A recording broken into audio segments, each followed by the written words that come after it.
Hey Bees, I'm Marie from Humblebee and Me, and today is another installment of my series on duping and developing recipes, and today is the Just Do It day.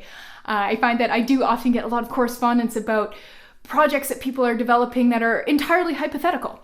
They have sort of a long list of modifications that they might want to make to an existing recipe, and they want to know how it'll work out. And honestly, the best way to figure that out is to just do it. So I wanted to talk about some of the best practices today for just doing it, and the best ways to sort of make sure that if your project isn't exactly what you want it to be, you can kind of start to head in that direction. But yeah. Thing number one is start small. And small is a relative term, depending on the kind of product that you're making. 100 grams of lotion isn't much, but 100 grams of lipstick is like 7 lifetimes worth of lipstick. So keep the batch small, keeping in mind also what you're making. Typically speaking, 100 grams is a pretty good place to start for anything that's emulsified, so any kind of like a lotion or a hair conditioner, that sort of thing. If you're making lip balms, I'd probably start with a batch that's 50 grams or less. A lot of your ability to make very small recipes accurately will depend on the scale that you have. So if your scale is only accurate to 1 gram, I probably wouldn't go much smaller than 100 grams or whatever the batch size is that allows you to do everything in whole numbers. If you're trying to divide a recipe down, at a certain point you're going to start to encounter half grams, quarter grams, thirds of a gram, and you're going to need a scale that's accurate enough to sort of measure weights like that, because if you start rounding things up or down, or if your scale's not accurate, when you do finally develop a recipe that you like and you try to scale it up, you're going to encounter some serious issues, unfortunately. So yeah, start fairly small, but keep in mind that small is a relative thing. Thing two is take so many notes. Now, I don't think my system is ideal, but it's kind of been working for me. I have a notebook that I keep in the studio with me while I'm making things, so that if I spill on it or if I get like greasy handprints on it, I'm not that fussed about. And then I also use Evernote digitally to record and save things into and notes, and I can also sort of compile photographs into that, and I can search it, which is awesome. And then I also tend to use Google Sheets, use their spreadsheet function for sort of developing the recipes, working out the percentages, and then multiplying over to create different batch sizes. But just take tons of notes. Make sure that you have your original formula, not only in percents, but in the amounts that you use, and also the amounts that you actually use versus what you're supposed to use, because sometimes a little slip of the hand can add another, 0.3, 0.5, 1 or 2 grams, depending on how slippery that slip was. So write that down so that you kind of, you know what you actually did as opposed to sort of what you were ideally supposed to do.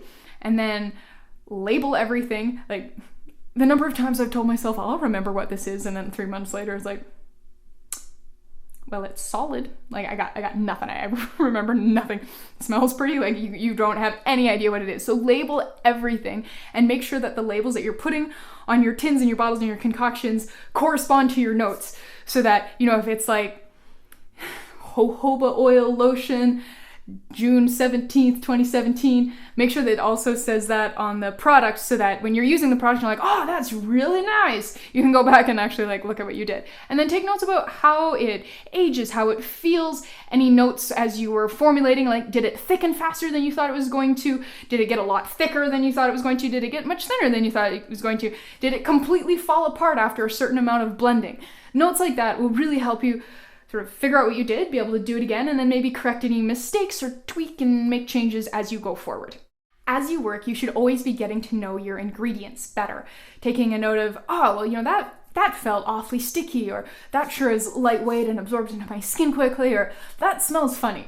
Because as you get to know your ingredients, it helps you understand why your final product is a certain way. So if you are working with something and you're thinking, oh man, this final product is awfully sticky or awfully stinky, think back to what your ingredients are. Did you use a lot of something that's awfully sticky or awfully stinky? And that sort of helps you start to develop hypotheses about, all right, I made this lotion, it's too sticky. I use lots of X sticky ingredient. Maybe if I reduce X sticky ingredient, I will have a less sticky final product. And then you can try again, making those tweaks and adjustments, make another one, carefully label both the product and your notes, take notes, see how it goes. And then you sort of start to learn that way. You start to understand how your ingredients work. You'll start to develop some sort of instinctual decision making on how much of certain ingredients you like in certain products based on how they perform, which is awesome and a really big part of developing sort of a good formulating base. And yeah, that's pretty much it. Getting into recipe development really isn't that hard. Just keep it small so that you don't make a ton of something you hate and you don't waste a bunch of money on your ingredients.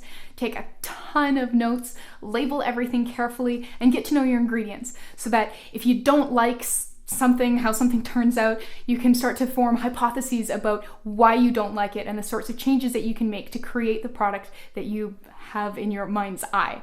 But yeah, thank you so much for watching. I'd love to hear your tips and experiences and learnings with developing your own recipes. Please check the description box below for some other helpful reading in this realm. And yeah, I will see you next time.